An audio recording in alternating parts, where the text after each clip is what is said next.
Movies.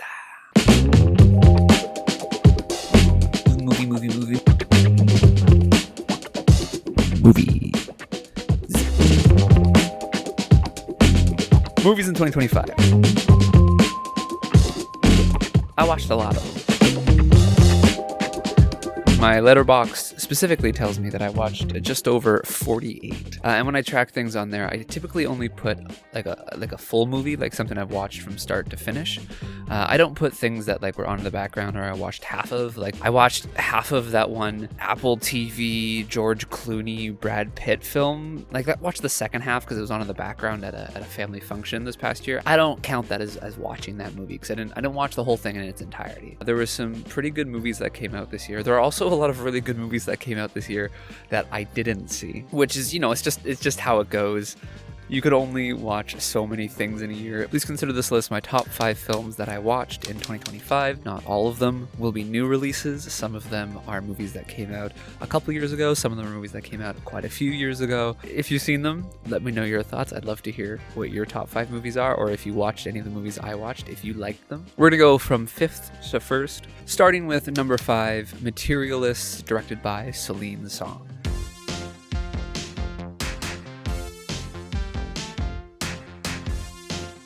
I really enjoyed this film. I thought it was captivating. I thought it was well shot, well directed, and I think even the actor I'm not a big fan of did a great job in this film. I think it's very well acted. I loved Celine Song's Past Lives. I do still think I prefer that film over Materialist. What really made me love this film and what really put it on my top 5 list was that it's one of the only films this year that led to me having in-depth discussion about meaning and themes and subjects and just the art of it with friends, about our very different interpretations of moments that happened and the themes the film was trying to explore. I enjoyed it thoroughly. Film number 4 is a favorite of mine that has become a bit of a Christmas Eve tradition to watch in a double feature every year the last couple years, which is Klaus, directed by Sergio Pablos.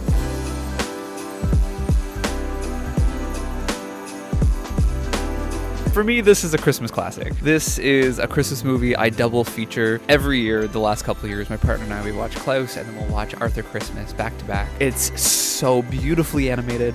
Its voice acting is great. I love how it's written. I love the story. I love the messages. The way in which the kids change, and that by changing the hearts of the young, you can then change the heart of the world. It's such a good film. If you have not seen it, technically the Christmas season is not over at this point. Give it a watch. And hey, for all you Invincible fans out there, J.K. Simmons, he's in there. You can find his voice. For all you Legend of Korra fans, our boy J.K., he's there. Film number 3 of this year is a new release. It did release in 2025. And that film is Thunderbolts, *, New Avengers, and bracket by Jake Schreier.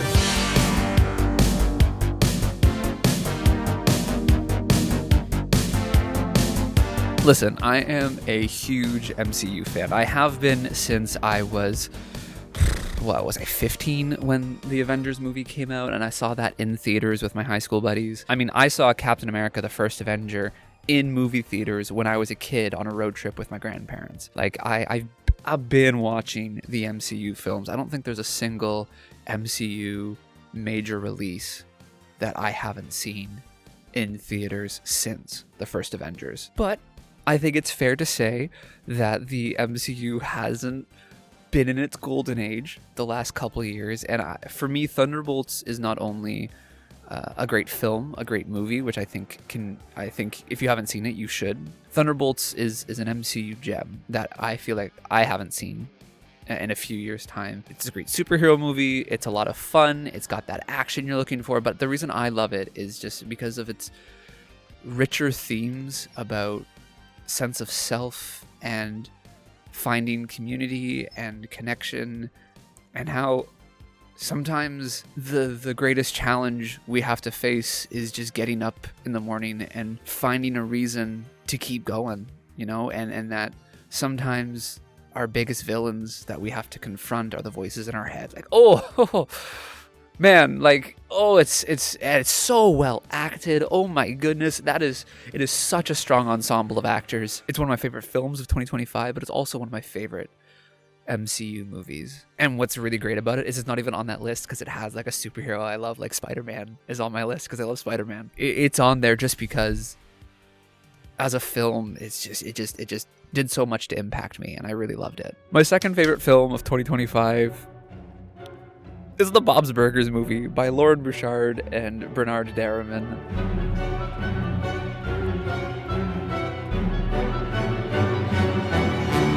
Listen, it's a good movie. It is so much fun. I absolutely think this film made its way into my top 5 because I've been watching so much Bob's Burgers the last couple of years. The show itself has become one of my favorite shows of all time. I've been slowly making my way through each season the last couple of years, and this year I finally made it to, I think it's season 12, and then the movie released at the end of season 12 to then like bring us into season 13. So I held off on watching the movie until I'd seen the season that predates it. Y'all, it's such a good movie. It's got all the heart and music and humor and excitement and just fun of the Bob's Burger TV show, and then they put it into a movie with some very high quality animation. If you're a Bob's Burger fan, if you're an adult animation fan, I recommend watching it. And even if you haven't really seen the TV show, I don't think you need to. I think being a fan of the show really helps give some context and gives a bit more weight to the stakes of the film. But you can enjoy it even if you haven't seen the show. It's so much fun. Go watch it. It's a great show. It's a great movie. Go watch Bob's Burger. Okay, just do it. Just do it. And finally, my number one film that I watched in 2025 was Perfect Days, directed by Wim Wenders.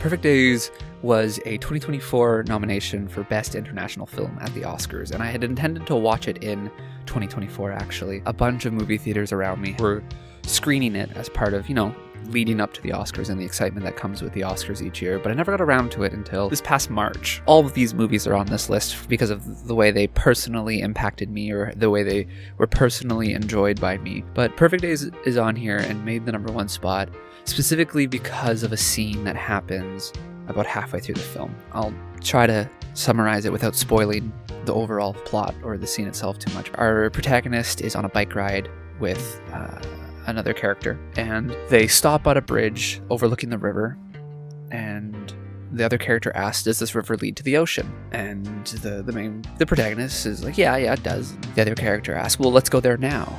And he says, no, I don't think so. And she says, why? And his response is essentially, we'll go there another day. When will that day come? When it comes. 今度は今度。今は今。